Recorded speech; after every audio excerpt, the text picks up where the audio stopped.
we have Lieutenant General Rajiv Ghai, Director General Military Operations, who will cover the aspects related to land domain.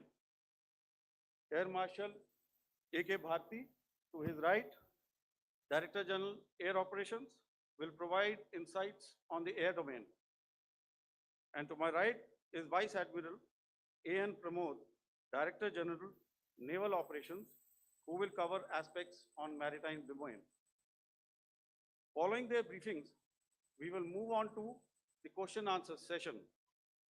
I now request the DGMO to commence the opening brief. Thank you, Sandeep. A very good evening to all of you, ladies and gentlemen. You are all by now familiar with the brutality and the dastardly manner in which 26 innocent lives were prematurely terminated at Pahalgam on the 22nd of April. When you combine those horrific scenes and the pain of the families that the nation witnessed with numerous other recent terrorist strikes on our armed forces and defenseless civilians, we knew that the time had arrived to make yet another compelling statement of our resolve as a nation.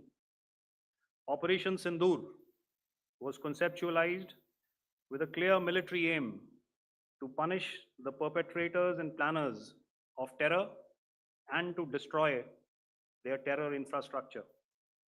What I do not state here, of course, is the often stated determination of India and its intolerance to terror.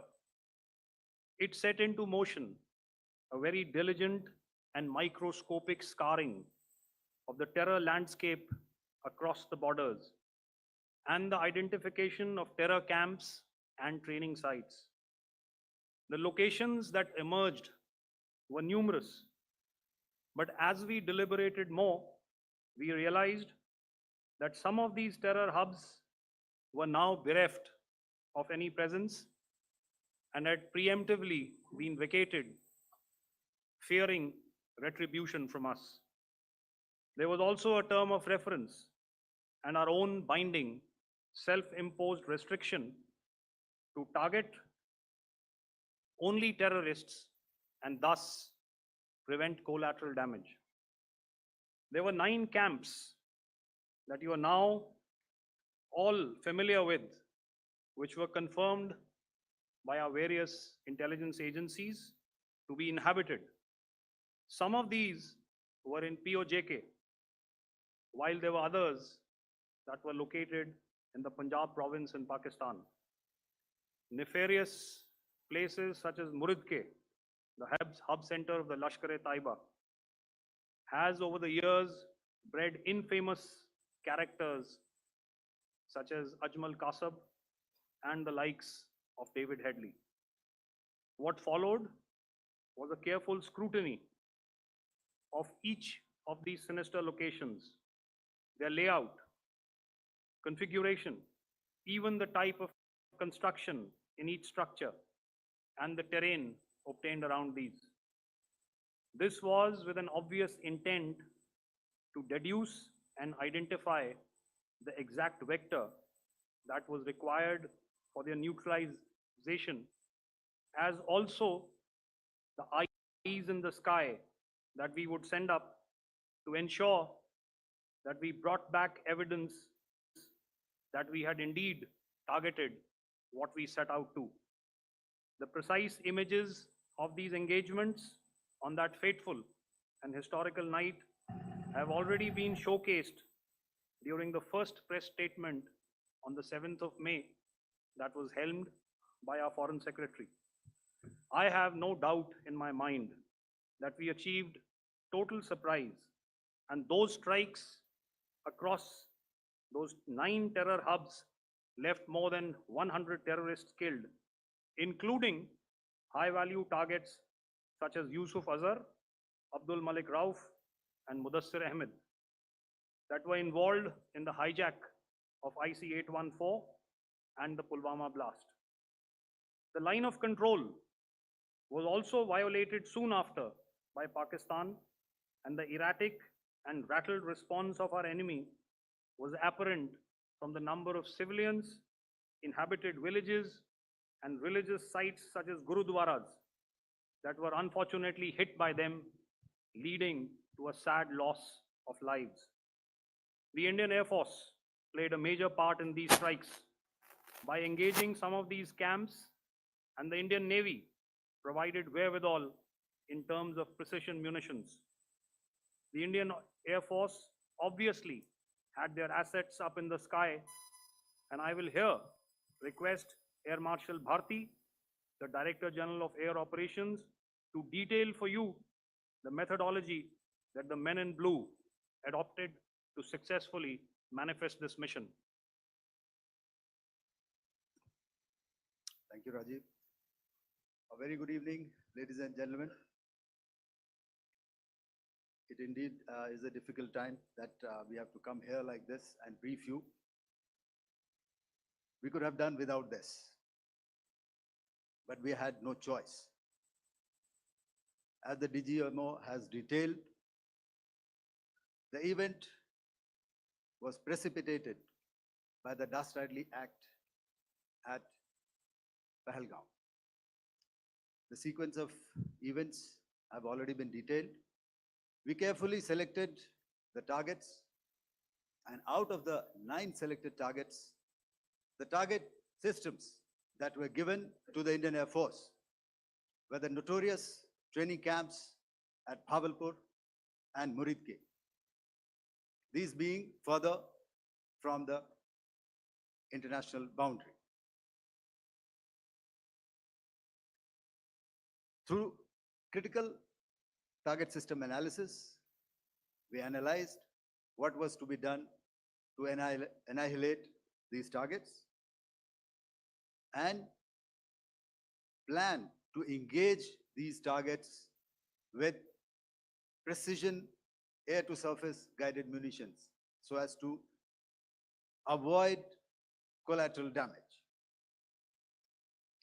The modalities of planning process, I will not go through at this instant. However, what I would like to show you is the results that we achieved through our targeted airstrikes. Could I have the second slide, please?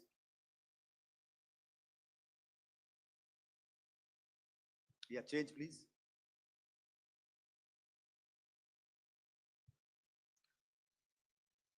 Okay.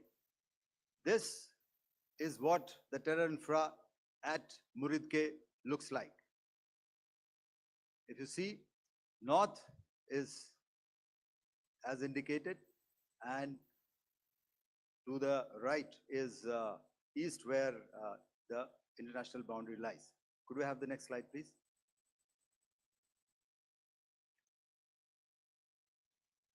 Orientating. Just go back one slide. Okay. Please have a look at this red building, the series of buildings out here, and this empty ground. Next.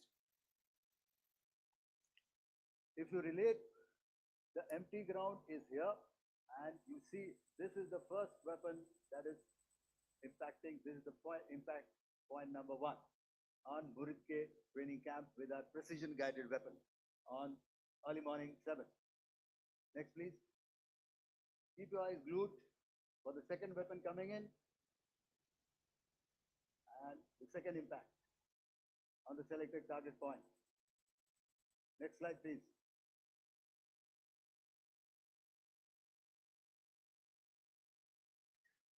Third weapon, third impact. Continue.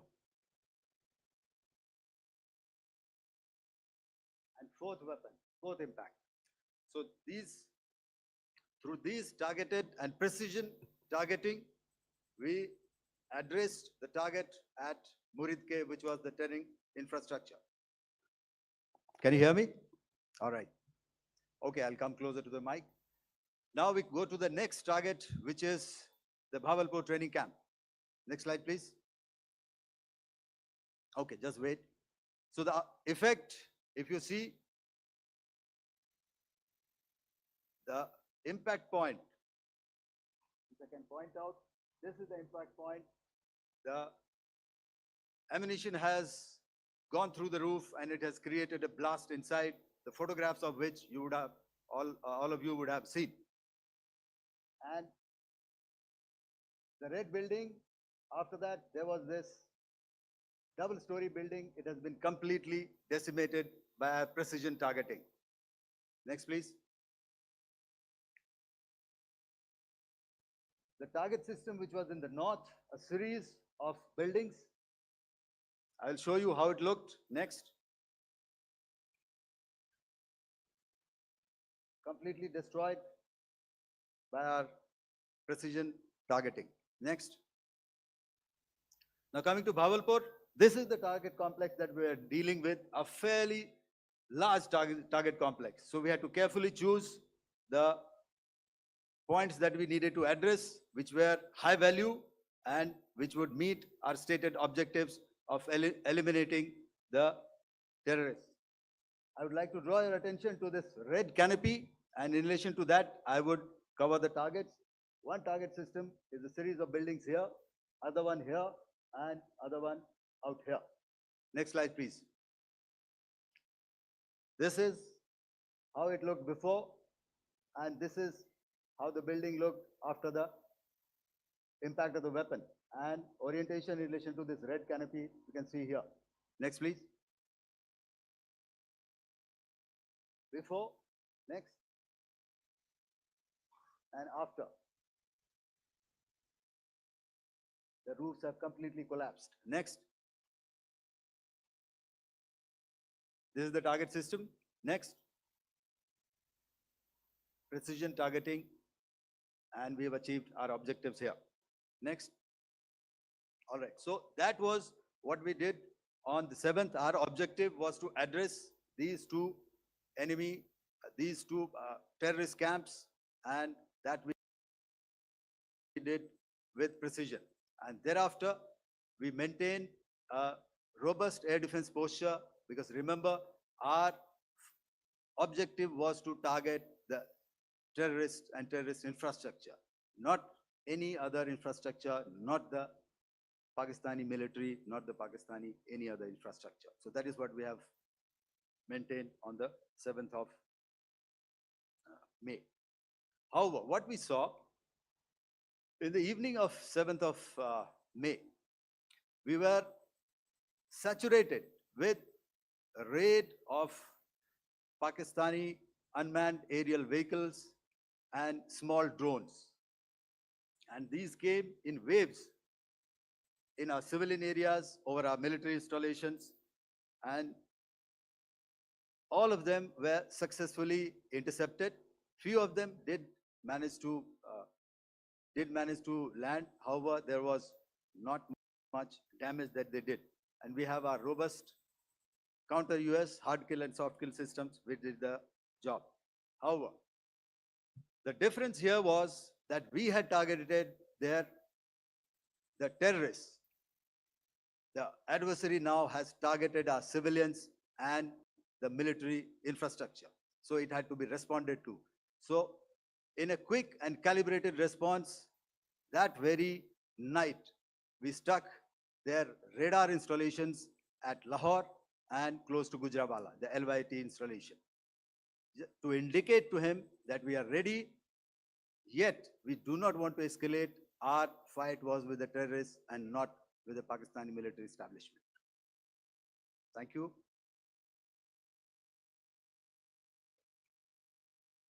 Thank you, Air Marshal Bharti.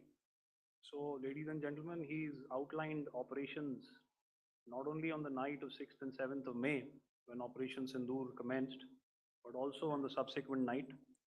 Being well aware and familiar with the congenital and impulsive nature of our adversary, and even though we did attempt to reach out and communicate our compulsions to strike at the heart of terror to my counterpart in the immediate wake of Operation Sindoor, the request was brusquely turned down, with an intimation that a severe response was inevitable and in the offing. We were, of course, prepared. Operations on the 7th and the 8th, Air Marshal Bharti spoken about. On the night of 8th and 9th of May, they flew drones and aircrafts into our airspace all across the borders and made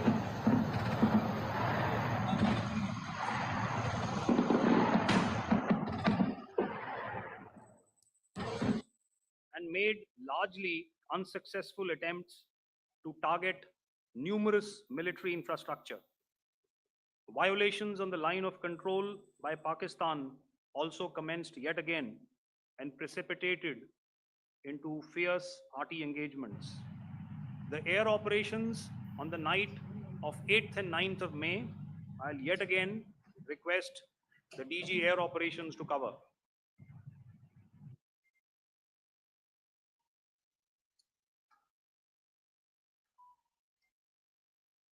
So I just covered what happened on the night of 7th and 8th. What we found that on the night of 8th and 9th, starting as early as 22:30 hours, our cities had a mass raid of drones, unmanned aerial vehicles, UCAVs, starting right from Srinagar, going down right up to Nalia. It was a mass raid in waves, and it was relentless. However, we were prepared, and our air defense preparedness ensured that there is no damage on ground or to any of the intended targets that the enemy might have planned for. The difference between 7th night and 8th night was that on 7th night, he sent in his Yeha class of UAVs. However, these UAVs can go some distance, they are armed. However, on the 8th, less numbers of armed UCAVs were there or UAVs were there, and more numbers of quadcopters, maybe for surveillance or just for harassment of civilians. This continued till midnight. Our air defense preparedness ensured that there was no damage on the ground, either to the military installations or to the civilians. However, the enemy had yet again shown that he wanted to up the ante and he wanted a fight, and we were up to the task. In a measured and calibrated response, we once again targeted his military installations, which included his SAM sites at Malirkant. This also included his surveillance radar sites at Lahore and close to Gujranwala. These were suitably addressed, and thereafter his drone attacks continued even till morning, which we countered, and during the daytime there was some respite. Here I would like to bring out another aspect. What we found was that while the drone attacks were being launched from somewhere close to Lahore, enemy had allowed his civilian aircraft to also continue to fly out of Lahore.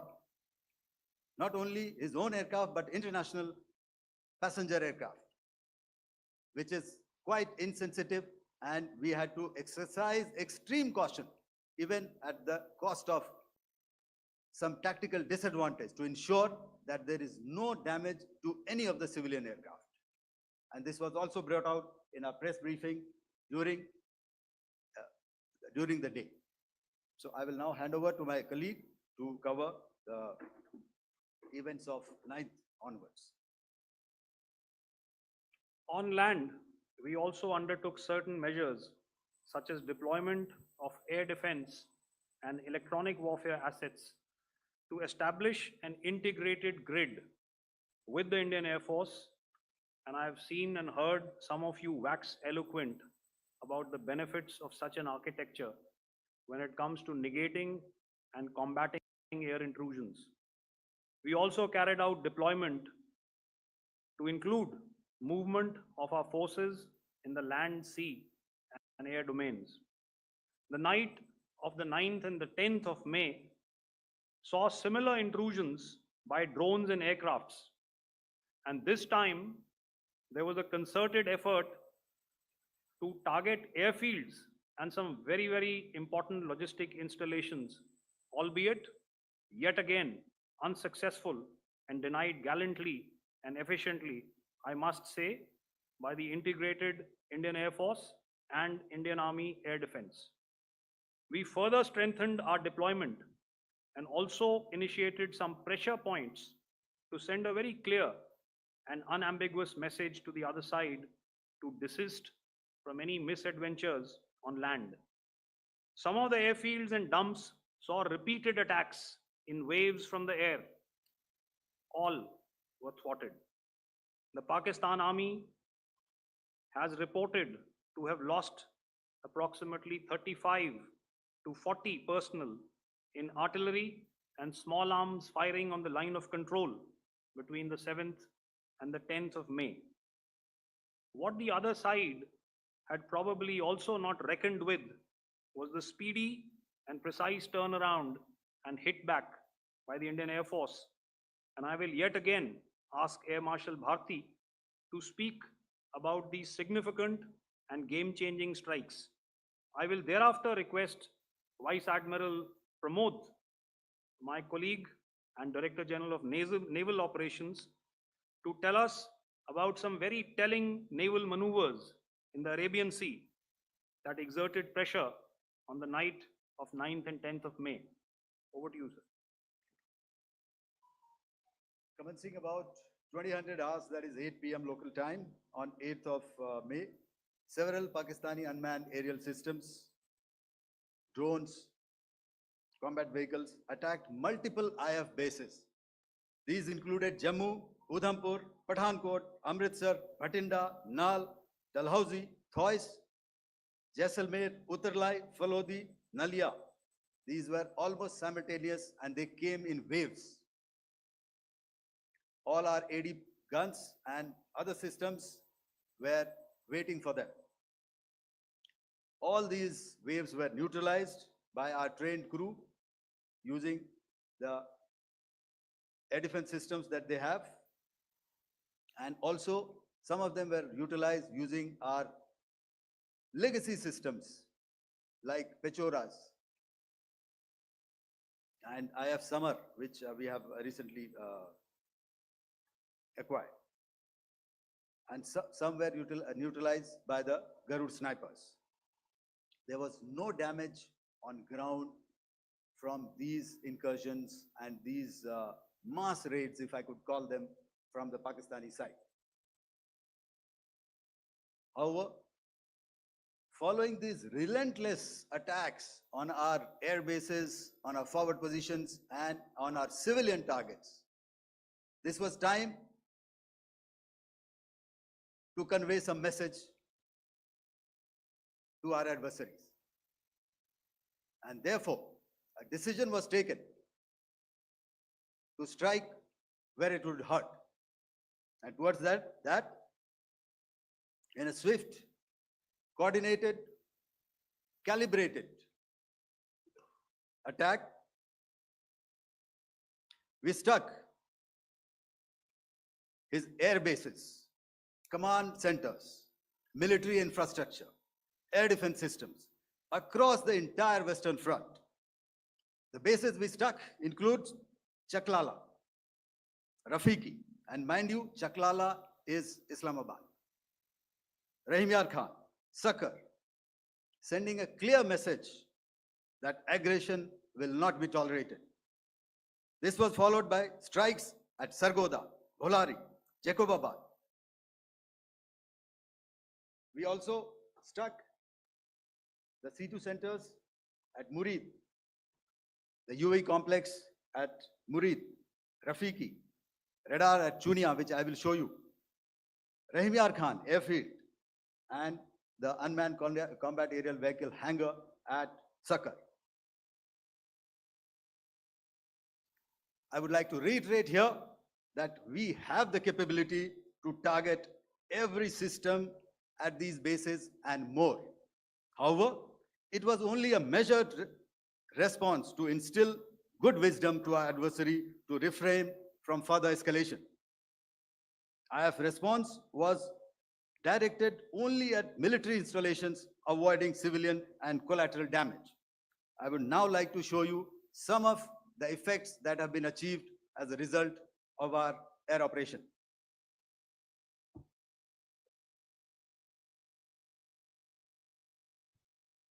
Here is the Pasrur air defense system. If you could see, zoomed up view. This is the radar mounted on a high tower. And after the strike,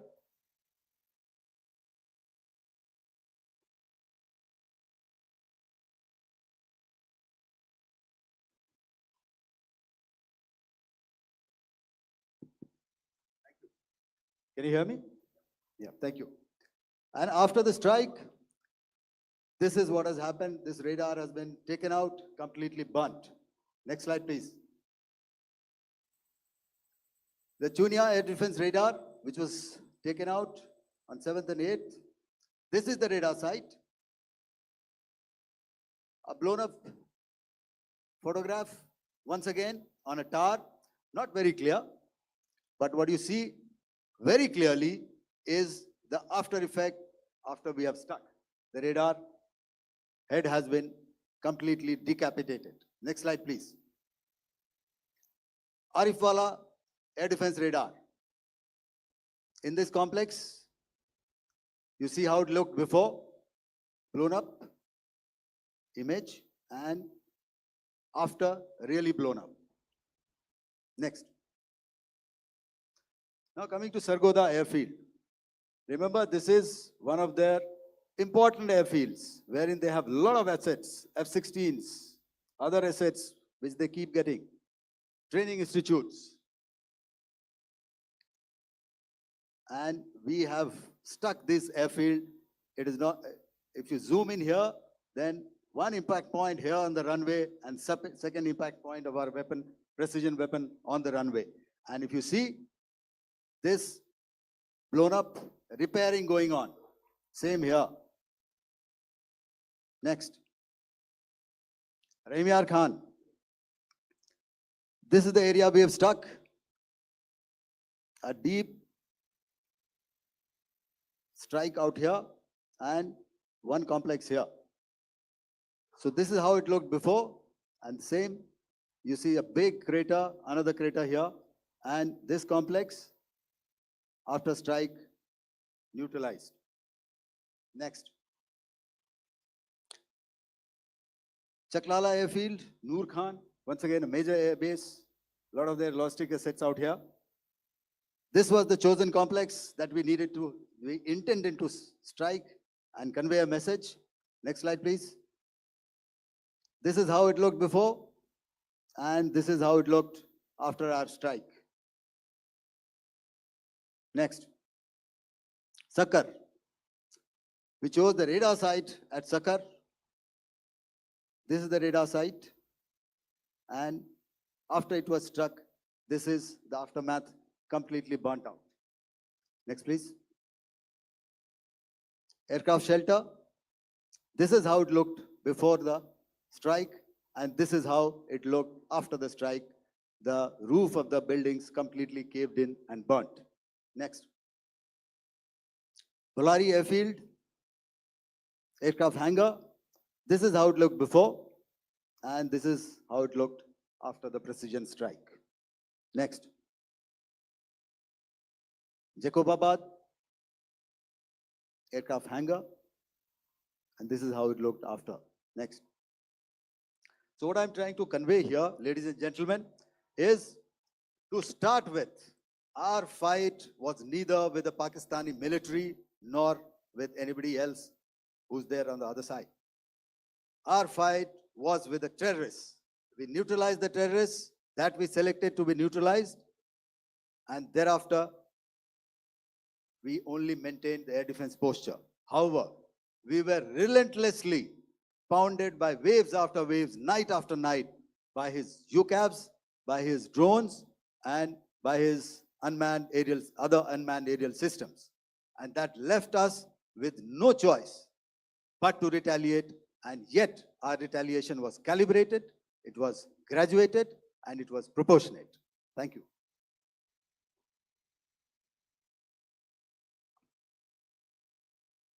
Good evening, ladies and gentlemen. In the aftermath of the cowardly attacks on innocent tourists at Pahalgam in Jammu and Kashmir by Pakistani-sponsored terrorists on 22nd April, the Indian Navy's Carrier Battle Group, surface forces, submarines, and aviation assets were immediately deployed at sea with full combat readiness in concert with the Joint Operation Plan of the Indian Defence Forces. You may be aware that we tested and refined tactics and procedures at sea during multiple weapon firings in the Arabian Sea within 96 hours of the terrorist attack. The aim was to revalidate our crew, armament, equipment, and platform readiness to deliver various ordnance on selected targets precisely.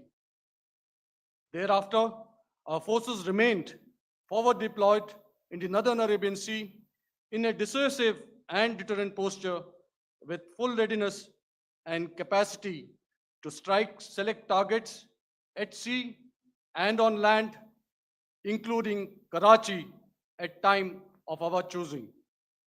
The forward deployment of the Indian Navy compelled Pakistani naval and air units to be in a defensive posture, mostly inside harbors or very close to the coast, which we monitored continuously. The Indian Navy maintained seamless maritime domain awareness throughout the duration and was entirely aware of the location and movement of Pakistani units. In effect, we had and continue to have good battle space transparency using our maritime domain awareness grid. As you are aware, our response has been measured, proportionate, non-escalatory, and responsible from day one. Accordingly, the calibrated approach considered all options, including the ability of the Indian Navy for offensive action from and at sea. As part of this escalation control mechanism, the application of force by the Navy was planned in a synchronized manner in coordination with the Army and Air Force, the highlight being teams from the three services working closely in an integrated manner. Along with the kinetic actions by the Indian Army and Indian Air Force, the overwhelming operational edge of Indian Navy at sea contributed towards Pakistan's urgent request for a ceasefire yesterday. As we speak, Indian Navy remains deployed at sea in a credible deterrent posture to respond decisively to any inimical action by Pakistan or Pakistan-based terrorists. Thank you. Samno Varna, Jai Hind. Now I'll hand over to Director General Military Operations for further proceedings. Ladies and gentlemen, on the 10th of May, in the morning, even as we were getting into a huddle to wargame the events of the previous night, a routine exercise, I received a message on hotline from my counterpart in Pakistan seeking my willingness to communicate.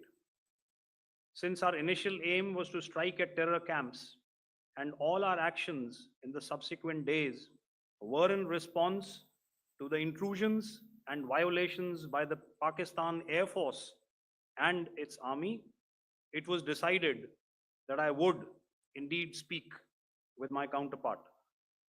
You are already aware, I've seen it being covered on national television, that my communication with the Pak DGMO was conducted at 15:35 hours yesterday. and resulted in cessation of cross-border firing and air intrusions by either side with effect from 1700 hours 10th of May, after he proposed that we cease hostilities. We also decided to further speak on the 12th of May, that's tomorrow, at 1200 hours, to discuss the modalities that would enable the longevity of this understanding. However, disappointingly, and must I add,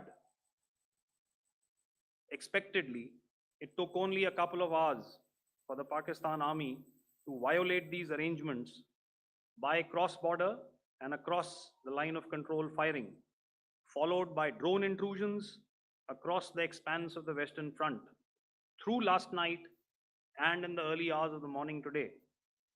These violations were responded to robustly and dealt with as they must be. We have earlier today sent another hotline message to my counterpart highlighting these violations of the understanding between the DGMOs on the 10th of May and our firm and clear intent to respond to these fiercely and punitively, if repeated tonight, subsequently, or later.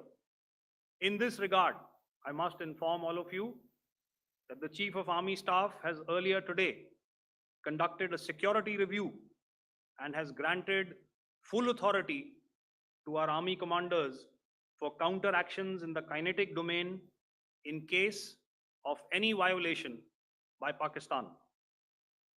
In the end, I pay my solemn homage to my 5 fallen colleagues and brothers from the armed forces and civilians who have tragically lost their lives in Operation Sindoor.